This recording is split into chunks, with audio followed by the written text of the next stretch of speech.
My name is Ron. I'm a 38-year-old man working at a local bank, and I was married to Gina, who was 38 years old. When we got divorced, we have two kids, one 10 and one 8-year-old, both boys. Gina was very ambitious and outgoing. She always wanted to make online videos and wanted to be a big TikTok star. I never discouraged her, but I always told her that she is not cut out for this career. I asked, "What type of video will you put on TikTok?" She had no clue, so I asked her to do some research before you start with anything. Since my bank has a nationwide presence and multiple branches, I have to travel and train people at other branches. Everything was going fine, but due to economic slowdown and heavy losses at the bank, there was a big layoff, and I was one of the ones who got laid off. It was a bad time. While I had money saved for situations like this, I knew that I would be able to find a new job soon. I was at home, and it was a time to have more time with my wife. She asked if she can start her career as an online content creator. I did not stop her, and again asked her what her content would be. Once again, she had no answer. Searching for a job was getting a bit difficult, and I was getting a bit desperate. It was also a time where Gina and I were getting some heat in our relationship, and there were constant arguments. She constantly complained that she is not happy, and I am a bum. She complained that I can get what I want, but she is not getting what she wants. I asked, "What do you want?" Her response, "You will never understand what I want." Well, if you don't explain, I will never get it. Our fights escalated, and now she used to fight me and later take her frustration on my kids. I called my mother-in-law and explained the situation, and she promised to speak to Gina. That discussion later triggered Gina to an extent that she refused to talk to me for an entire week. The situation at home was getting toxic, so finally, I had a discussion with Gina that we should get divorced. She started crying and started screaming at me. Once again, we ended up fighting. So I called up my mother-in-law again and explained my decision, and she understood that it was for the better. Finally, she moved out with the kids and stayed in my home. The divorce proceedings were in process, and we started the discussion for the settlements with our lawyers. At my previous work, I had developed a deep bond with a lady named Lana. She was an amazing woman and a kind soul. She was a big emotional support throughout this ordeal. A few days later, during my visit to my kids, I got to know that Gina had started to work on TikTok, and at times she is very irritated after posting her work. So I thought that I should take a look. I found her account and started following her. A week later, this is what I heard. So recently my husband left his job, and we took that as an opportunity for me to pursue my dream job, which is like creating videos on the internet. Which is like so cliche because like that's literally so many people stream and but whatever. Like that part doesn't really matter. And so what we're doing right now is like we're living off of savings. We have a little bit of passive income that's like really helpful, and I thought that I'd be happy, or at least happier, doing what I've always wanted to do for my whole life. And I'm not. My brain is still sad, and like it breaks my heart because like, well, if I'm not happy doing the thing that I thought was going to be so fulfilling in my life, like what can I do to be happy?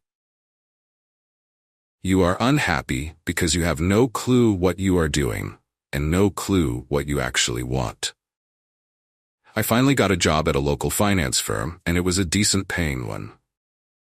My wife always suspected me of having an affair with Lana, and finally, she did come out with her suspicion in a video post. A suspicion that I had with my husband. Soon-to-be ex-husband.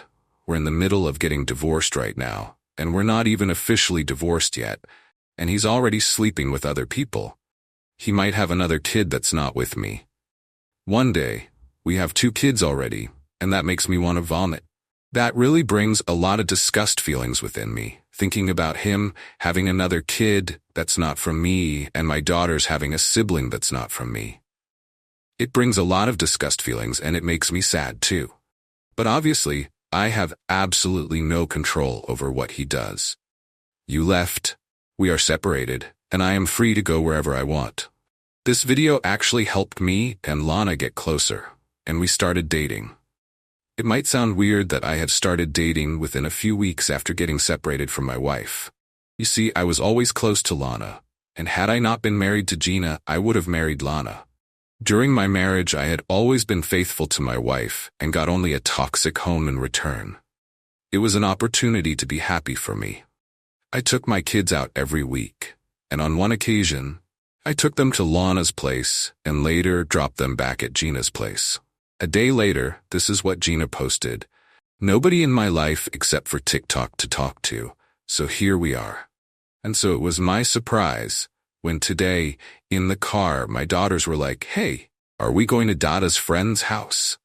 I was like, "Oh no, who's Dada's friend?" I asked for their name, and they were like, "We don't know her name, but she has 2 cats. She's nice." And I was like, "Oh, she has 2 cats." She was like, "Yeah, we went to her house. She has 2 cats." She did not run this by me, like other people, whatever. Not even divorced yet, not even going to work on yourself at all, just gonna jump into another relationship. And one last thing, since we're ranting about my soon-to-be ex-husband, the reason why I know for a fact that he's at least seeing another woman is because he bought new shampoo. He didn't just buy shampoo. He bought shampoo, conditioner, and I think a body wash on his head. And I didn't look at them that closely. Very aesthetically pleasing packaging. The shampoo is not a regular shampoo, it's an apple cider vinegar clarifying shampoo. He didn't just walk into a store and say, "Oh, that's the one for me." A woman told him to buy that. All of that combined, I think it's pretty solid to say that he's seeing someone else weeks after we decided to get divorced. The guy at the store asked me to buy it. It was on sale. I'm trying to save money. No, I do not have any woman staying with me, not as of now. And yes, they have nobody to talk to you because you cannot keep up a normal conversation. Finally, a few months later, we got divorced and got the custody of the kids. A few days later, I got a call from my elder son that he and his younger brother are at home alone and are scared. I was terrified and asked, "Where is Gina?" He said that she has gone to a different state for a party. I was angry, and I asked them to wait for me. I drove to my kids and also called CPS. On my way, I reached Gina's place, and just as I entered the house, the CPS lady also came in. I explained that it was irresponsible to leave the kids alone like this, and I want full custody of my kids. The CPS lady called Gina, and she explained that she had arranged for a babysitter, but she did not turn up, and she had to leave the kids as her work is important. The CPS lady then asked, why did she not call the father of the kids? Her reply sealed her fate. She stated that she did not feel like calling the father of the kids. Next morning, the CPS lady and I went to the court, and the court, on hearing the situation, handed the custody of my kids to me. Gina was not available in the court. I got a call from my ex-mother-in-law. She explained that she is aware of the incident and has cut all ties from her daughter. I thanked her and told her that she will always be the grandmother for my kids. 2 days later, a new video came. I cut off contact with my mom because she abused, stalked, and harassed me. But I was at a very desperate place right when it was official that my baby daddy officially was like, hey, I don't think you should be in our kids' lives at all. So I reached out to my mom because I thought maybe she would have some resources that could help me. And she responded back saying that I was possessed by the devil and I don't deserve to have my kids. So, not really worth reaching out to. No, she called me one day and wanted to get the custody of the kids back. I politely declined and hung up. She posted again about a while ago. I did a little exercise of what your subconscious truly wants out of life. Whatever, and it's like the first thing you see is what you really want out of life. I saw me on a little porch swing with my kids looking out to the mountains, which is weird because I did that with my kids, but I think what it really meant for me was I just want to travel the world, just me and my kids, and just live life and just experience new things and experience them together. And that's what I want out of life. And now I'm thinking, is there a way to enjoy life without my kids? Because it feels like a pretty big possibility that that might be my reality, and I don't know. I don't know. Good that she understands that she is not getting my kids back. A few days later, we had a small party at my home. My mother-in-law was there, Lana was there, and a few close friends were also there. My mother-in-law posted some pictures on her Facebook, and I knew this would make Gina angry. This was her new video. I can admit when I'm jealous of something, and I can recognize within myself. And something that I've been jealous of recently are people who have support from their families. People who, in tough times, their families will all come together, like physically with the person, and comfort, support, be there, do whatever it takes to help the person out who's having a hard time.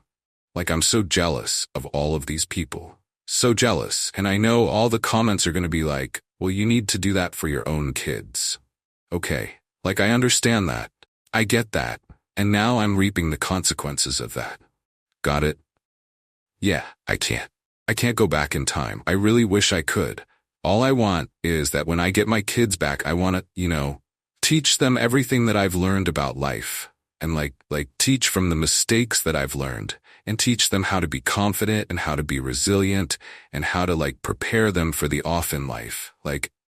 I don't know. I don't know about you in your childhood. No one prepared me for bad stuff to happen in life. And life is obviously right now I'm going through it, but life is so painful, and it feels to me right now that all life is pain.